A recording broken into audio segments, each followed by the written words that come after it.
A continuación tenemos las palabras y presentación de la Superintendencia de Control de Poder de Mercado por parte de su titular, el señor doctor Pedro Páez.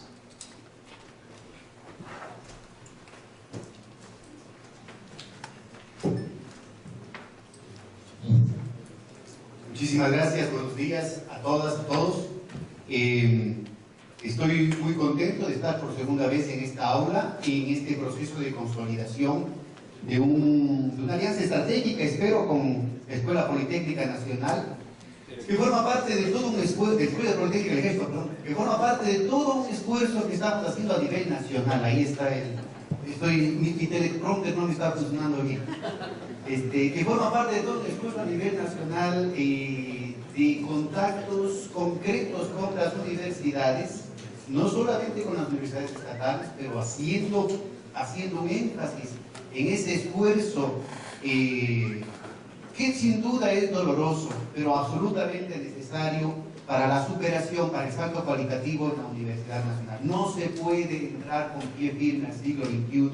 si no resolvemos este problema del conocimiento, de la producción de conocimiento, de la difusión del conocimiento, de la soberanía en la producción del conocimiento. Yo creo que estos elementos son particularmente relevantes en esta universidad. En el momento que cantábamos el himno nacional, aparecía una densidad simbólica muy fuerte, ¿no? En el video preparado, obviamente, por las Fuerzas Armadas, había un tema muy señero en torno a toda la referencia a la cuestión de las Fuerzas Armadas. Yo creo que es particularmente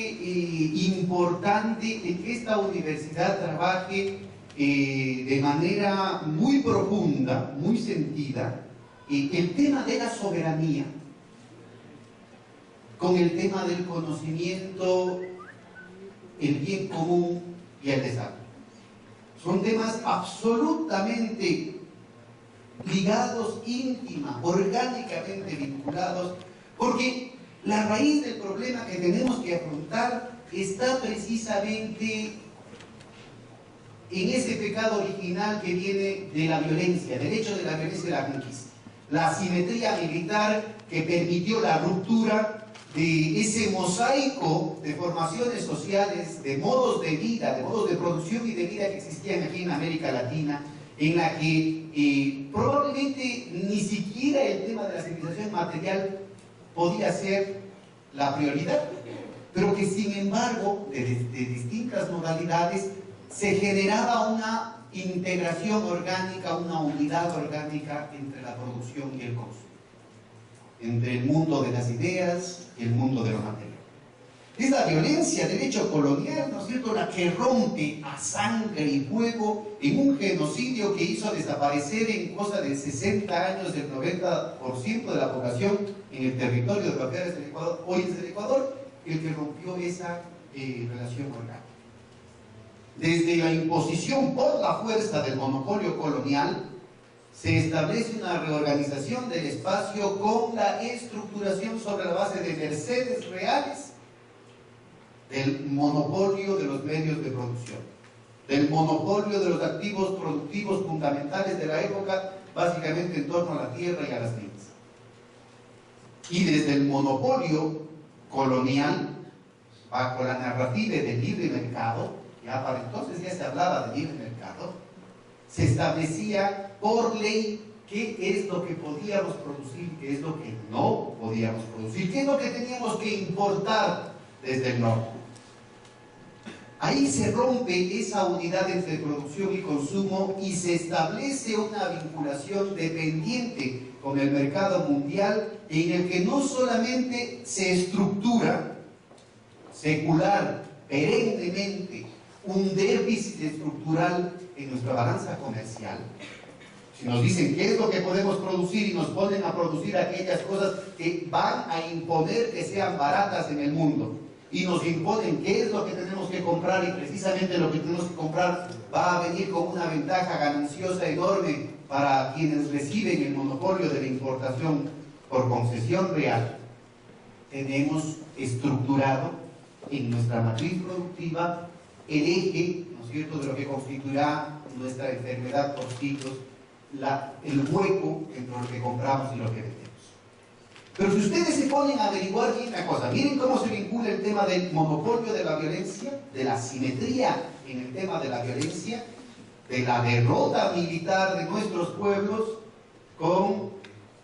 la raíz de nuestro problema en torno a la dependencia comercial, que directamente es una dependencia tecnológica, porque generación tras generación, el impedirnos de producir cosas que antes de una u otra manera producíamos, significa que dejamos de producir esas cosas, dejamos de saber cómo se producen esas cosas, en el plano tecnológico, operativo, de lo que se llamaría la racionalidad instrumental, pero que también tiene otra dimensión gravísima que está presente hasta ahorita en nuestros corazones, que es la dependencia cultural, es la colonización cultural, el complejo de sentir que no podemos. Y cuando se habla de soberanía, podrán estructurarse, elaborarse discursos, y sin duda hay lógicas desde el plano jurídico, desde el plano de las relaciones internacionales en torno al tema de soberanía, pero a final de cuentas, cuando se habla de soberanía, compañeras, compañeros, estamos hablando de poder, poder en el doble sentido de las cosas, poder en esa relación de la simetría de violencia, pero también poder, nuestra capacidad de hacer las cosas. Esa vinculación orgánica entre conocimiento, dependencia, soberanía, bien común, desarrollo. La evolución del proceso de nuestra articulación en los mercados mundiales nace entonces ligada a una estructuración, a una matriz histórica, no solo de dependencia, sino también de monopolios y de privilegios. Y está precisamente en esa matriz de dependencia y de privilegios, de monopolios, de acaparamientos, lo que uno tiene que encontrar las raíces de nuestros principales problemas en torno al atraso, en torno a la pobreza, en torno a otros problemas que tienen una raigambre menos visible en el plano material, que contamina nuestra vida espiritual, que contamina inclusive nuestra psique a nivel individual y a nivel colectivo. Y ahí hay una tarea fundamental de la Universidad Ecuatoriana, y de manera especialísima por el lugar institucional que ocupa la Escuela Politécnica del Ejército en el seno de las Fuerzas Armadas, en el seno de esas Fuerzas Armadas estructuradas desde la iniciativa de Bolívar y luego de Alfaro. Eso no olvidemos nunca. Con ese mandato histórico fundamental desde la concepción, precisamente en la recuperación de las nociones de soberanía, de bien común, de acabar con la dependencia, de acabar con los privilegios. Esa historia, por favor, independientemente de quién esté de rector, de quién esté de presidente y de quién esté de profesor, esta universidad no puede, no tiene el derecho de olvidar. Y es por eso que la superintendencia hace un esfuerzo de venir acá las veces que sea necesaria para poder concretar en acciones específicas esta alianza estratégica que permita la participación de la comunidad universitaria de la ESPE en este proceso de transformación del país. Y no me cabe duda que habrán poderosos intereses empeñados en que este tipo de cooperación no se dé. Circula muchísima plata para que las cosas sigan como en el pasado, y se necesita mucho coraje.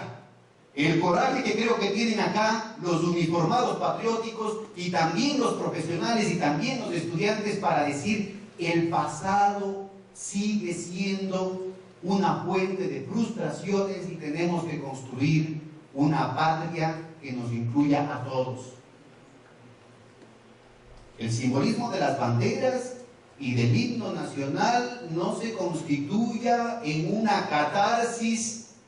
para santiguarse y olvidarse de lo que verdaderamente representa nuestro pueblo, nuestra responsabilidad con la herencia de nuestros mayores y con el futuro de nuestros hijos. Nosotros tenemos aquí y ahora las posibilidades concretas de cambiar el país. Y precisamente recuperando nuestra historia, recuperando lo mejor de nuestra historia, yo creo que es importantísimo el darnos cuenta que al menos en estos últimos 100 años, después de ese vergonzoso arrastre de Eloy Alfaro, de una u otra manera los de arriba y los de abajo nos hemos dado formas para evitar que en nuestro país, a diferencia de las experiencias dolorosas de nuestros vecinos de Colombia y Perú, podamos resolver las cosas en paz. Aquí no es que no haya habido represión, no es que no hayan habido situaciones vergonzosas de terrorismo de Estado, de violaciones de los derechos humanos, pero de una u otra manera los de abajo y los de arriba nos hemos dado formas para llevar las cosas de la manera cada vez más civilizada, de enriquecer nuestra convivencia en un ejemplo continental que, fruto en buena parte de nuestro propio complejo de inferioridad, ni siquiera lo percibimos, ni siquiera lo visibilizamos. Pero tal vez el capital, entre comillas, más valioso que heredamos y que tenemos la obligación de entregar intacto a nuestros hijos es precisamente eso, el haber podido construir un país relativamente en paz, a pesar de los problemas y a pesar de las diferencias. Yo creo que estos últimos 6, 7 años, el Ecuador, la sociedad ecuatoriana ha dado importantes muestras de que se pueden avanzar en cambios irreverentes frente al poder mundial, en cambios inusitados, frescos, que no tienen una receta prefabricada. Cambios que se los han podido desarrollar en condiciones de paz, en condiciones en las que poco a poco se van abriendo las puertas a la participación de más y más sectores.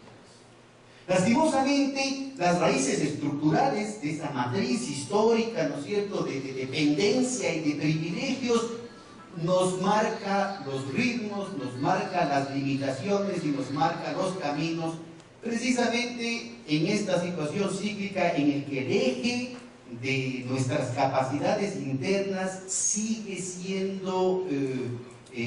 fundamentalmente, estratégicamente frágil, estratégicamente dependiente de cosas que pasan afuera. No son factores endógenos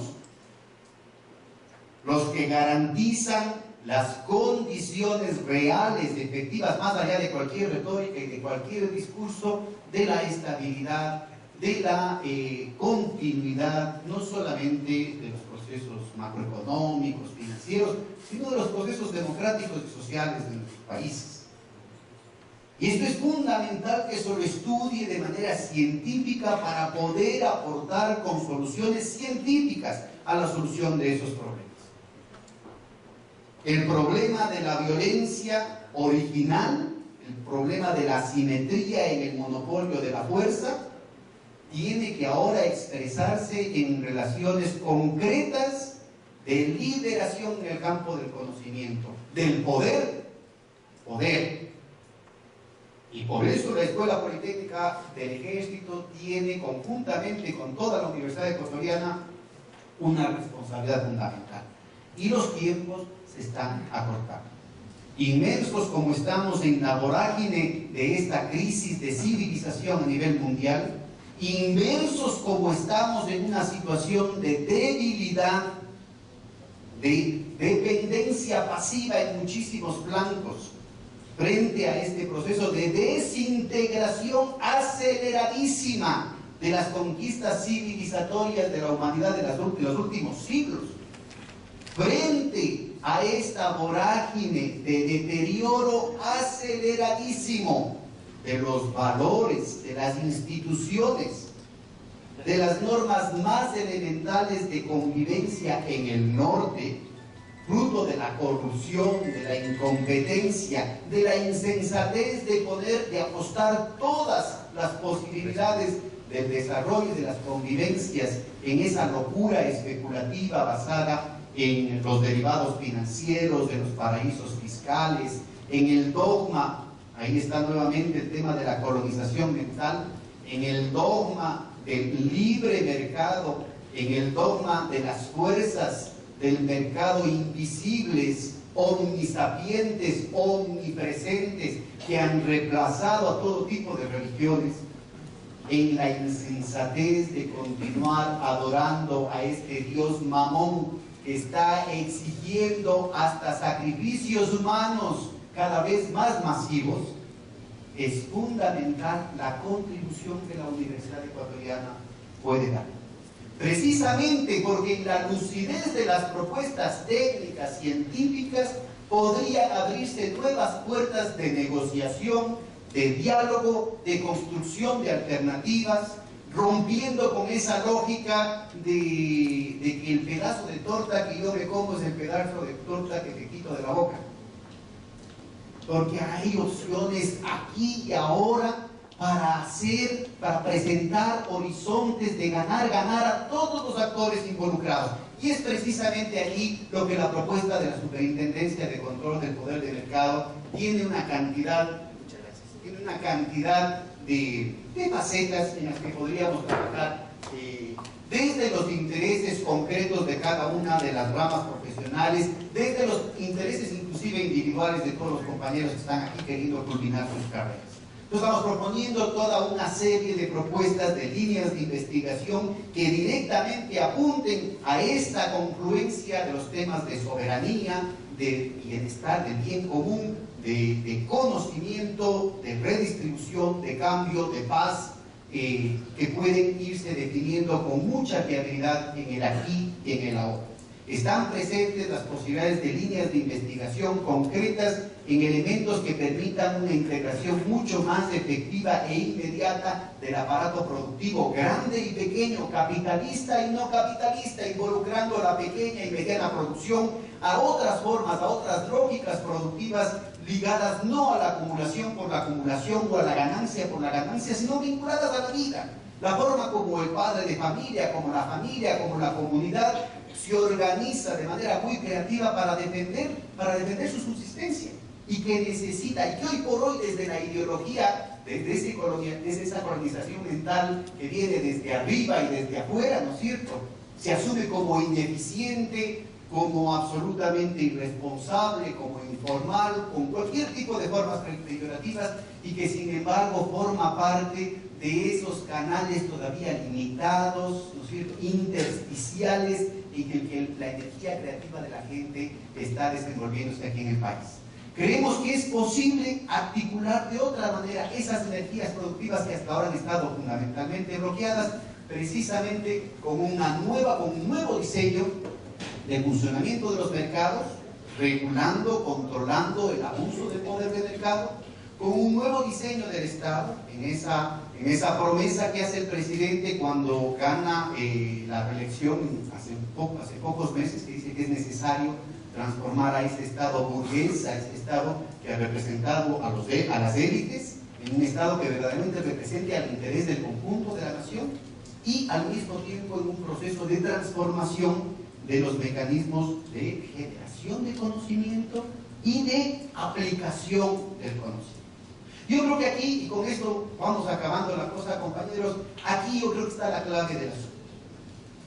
No es cierto, como a veces está presente en una visión un poco tecnocrática, un poco positivista de las cosas,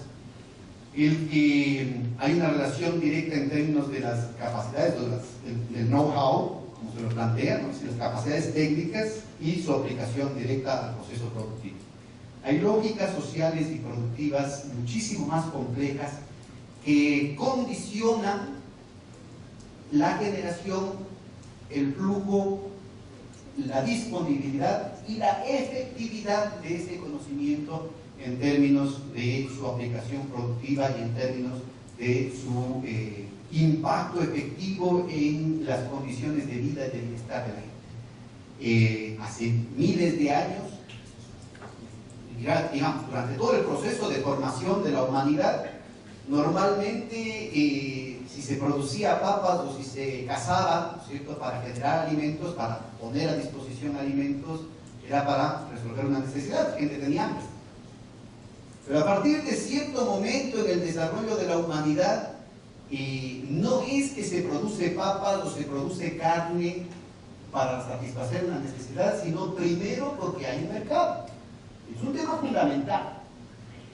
Es una clave para entender buena parte de los absurdos que vivimos día a día y para darnos cuenta del tipo de dificultades que tenemos que enfrentar si de buena fe realmente queremos resolver las cosas.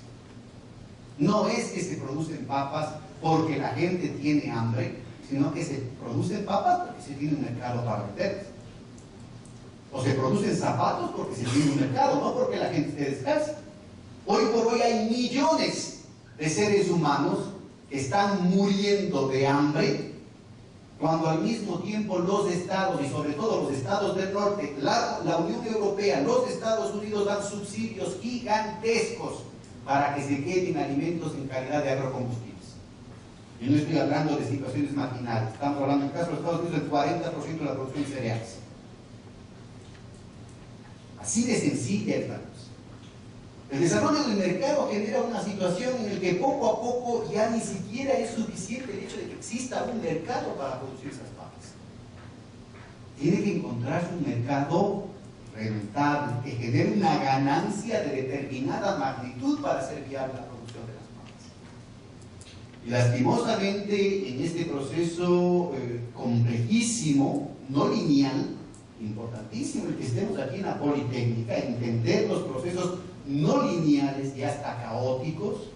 en la teoría de sistemas. En las últimas décadas ya ni siquiera es suficiente que el mercado proporcione una ganancia para hacer viable un proceso productivo o un proceso de aplicación del conocimiento, de la ciencia y la tecnología en el proceso laboral. Cada vez es más y más generalizado el filtro de que la tasa de ganancia tiene que ser altísima en un plazo cada vez más corto y con la capacidad de generar tasas de interés cada vez más altos. Entonces, miren, el proceso que dio lugar a la formación, a la humanización de la naturaleza y a la hominización del hombre, un proceso de millones de años, ahora está siendo alterado por estas otras lógicas, por este filtro de la lógica del capital especulativo mundial que pone en riesgo la sensatez de lo posible. Cosas que tenemos en nuestras manos, que están a nuestra disponibilidad desde el plano material, desde las disponibilidades inclusive limitadas del conocimiento científico y tecnológico, pueden rápidamente volverse inviables desde la lógica de estos filtros que penetran nuestros mercados, que penetran nuestras instituciones en el plano de nuestra articulación a los mercados mundiales.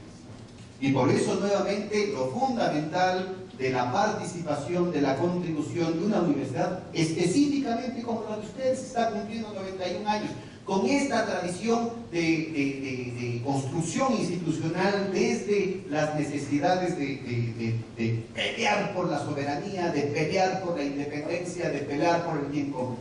Yo creo que ahí hay un tema importantísimo, como decía el señor rector hace un momento, por ejemplo, en orientar directamente nuestros cañones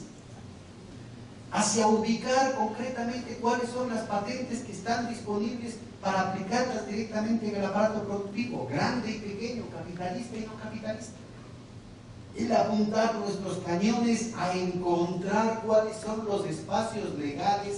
que todavía nos dejan esa cantidad de compromisos insensatos que se hizo durante los 30 años que estaba de moda el neoliberalismo, ¿no es cierto?, en el que cedimos nuestra soberanía en el plano del conocimiento, justamente con una serie de sometimientos en el plano de la propiedad intelectual, en el plano de la creación permanente de monopolios artificiales para proteger los intereses de unas pocas transnacionales en detrimento del interés mundial. Uno de los primeros talleres internacionales que hacía esta superintendencia, uno de los expertos de la UNTA tenía y nos contaba que una de las transnacionales tenía 800 patentes registradas para un mismo producto para evitar que caduque el tiempo en el que ellos podían seguir lucrando de este monopolio artificial. segundos usos, datos de prueba. El eje de lo que está ahorita en la negociación fundamental de los tratados de libre comercio, el eje de lo que quieren plantearse, por ejemplo, en la nueva agenda de la Organización Mundial de Comercio, de aquellos temas llamados de Singapur, que inclusive los propios países del norte encontraban que eran demasiado descabellados para imponerlos en ese momento, en el marco de esta crisis desesperada que tienen los intereses del norte, quieren imponernos en nuestros países, con situaciones tan desalmadas como las que se derivan en el plano de la salud. Aquí venía, por ejemplo, y no estoy hablando de un país comunista, venía la autoridad chilena en el plano de la competencia y contaba cómo tuvieron que intervenir en las farmacéuticas porque en el plano de libre comercio, de la libre empresa, ellos estaban impidiendo que entren ciertas marcas de medicamentos genéricos y de medicamentos no genéricos para poder subir el precio de aquellas medicinas que eran las más vitales, las más urgentes, las más indispensables, incluyendo de manera principal a las enfermedades catastróficas. Es decir, no solamente que las familias estaban desamparadas por esa maldición del altísimo, ¿no es cierto?, de estar azotada por una enfermedad tan dolorosa, en la impotencia, en la frustración de no poder hacer nada, sino que además tenían que someterse cotidianamente al chantaje de la escasez artificial y de los precios altos que imponía una firma transnacional, con la complicidad de las farmacéuticas locales. Esa es la realidad concreta de la que estamos hablando. Simplemente lo ilustro en términos del enorme campo en el que podemos trabajar desde nuestras capacidades profesionales, desde las posibilidades y las fortalezas institucionales que tiene la ESPE,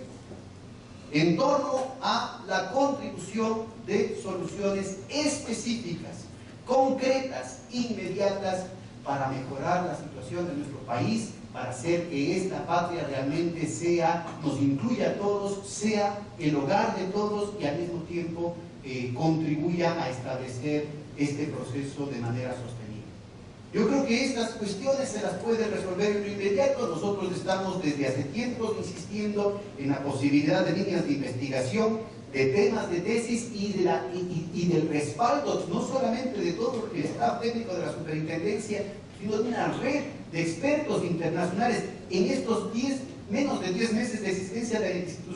la institución hemos traído más de medio centenar de expertos internacionales para los 11 talleres que hemos realizado, los 11 talleres internacionales que hemos realizado acá, y que están a las órdenes de manera muy generosa para contribuir con ustedes, para ayudarles en términos de referencias bibliográficas, de absorber consultas, de aportar ciertas metodologías, de darles información de casos que les permita culminar en un plazo récord, 4 o 6 meses, con una tesis contundente que no solamente les permita a ustedes resolver su situación profesional en el largo plazo, sino que además les permita documentar un proceso de transformación en el plano del control de los abusos del poder de mercado. Tenemos la posibilidad de tener becas, tenemos 200 becas, hemos hecho ya 2 rondas de exámenes para que puedan acceder a esas becas. Estamos hablando de un financiamiento de hasta $5,000, que incluye una remuneración mensual de $318 para el tesista. Tenemos la posibilidad de 20 becas para los profesores y los investigadores para que realicen sus PhDs hasta 4 años con el financiamiento completo si se quieren especializar en temas ligados al control de los abusos de los monopolios. Tenemos la posibilidad de articular esto con los programas de primer empleo, con pasantías en la superintendencia, pero que también se las puede llevar a cabo aquí mismo, en el campus universitario, en el marco de las líneas de investigación de las que hablamos. Tenemos la posibilidad de articular esto con el programa Prometeo, convenios con otras universidades del exterior. Estamos articulando una red de universidades tanto en Europa como en Estados Unidos y sobre todo en América Latina para discutir esos temas. De hecho, buena parte de la participación de los expertos internacionales en nuestros talleres se ha dado a través, por ejemplo, del Internet ahora en esos términos, con aportes técnicos, científicos, concretos, con un nivel de detalle, con un nivel de precisión absolutamente pertinente. Todos estos elementos se pueden articular a esfuerzos de más largo plazo como el que estamos armando con el IEPI. Ojalá podamos contar con la participación de Sembrales, es una iniciativa que desarrollamos en el Ministerio de Política Económica hace unos 5 años en torno a la desagregación de los procesos productivos para encontrar los nódulos más complicados, más costosos, que mayores obstáculos generan a nuestra competitividad, a nuestra productividad, para justamente hacer una investigación, una exploración de las patentes que se liberan en el norte para aplicarlas acá en el Ecuador. Pero también estamos en el plano de reorientar líneas de investigación en torno a las prioridades, no que vienen en el norte o que vienen a través de los libros de texto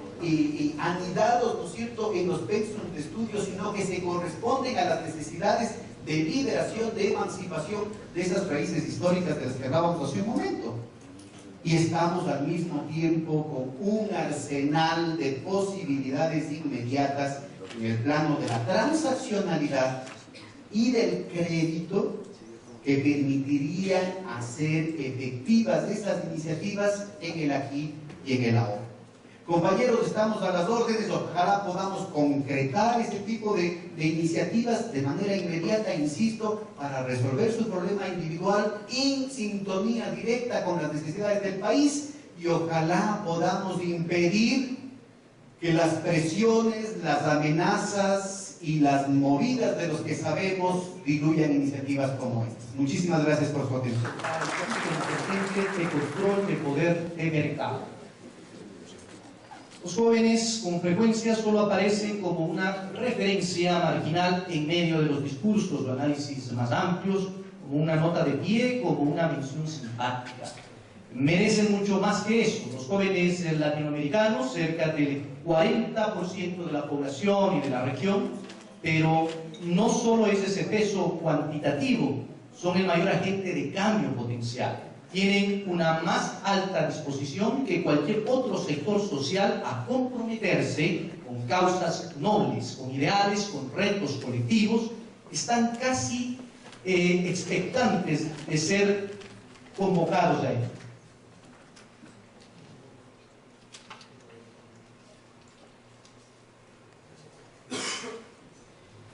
Al mismo tiempo tiene una dificultad especial para ingresar en el cambio tecnológico acelerado que caracteriza el siglo. Han nacido en la nueva cultura de los ultracambios, las revoluciones tecnológicas continuas, donde el ordenador e Internet son parte de la forma de vivir. En este momento, y tomando de manera concreta las palabras del señor superintendente, el compromiso que tiene la Escuela Politécnica del Ejército, se va a proceder a firmar el convenio marco de cooperación entre la Escuela Politécnica del Ejército y la Superintendencia de Control de Poder de Mercado. Instrumento que sistematiza...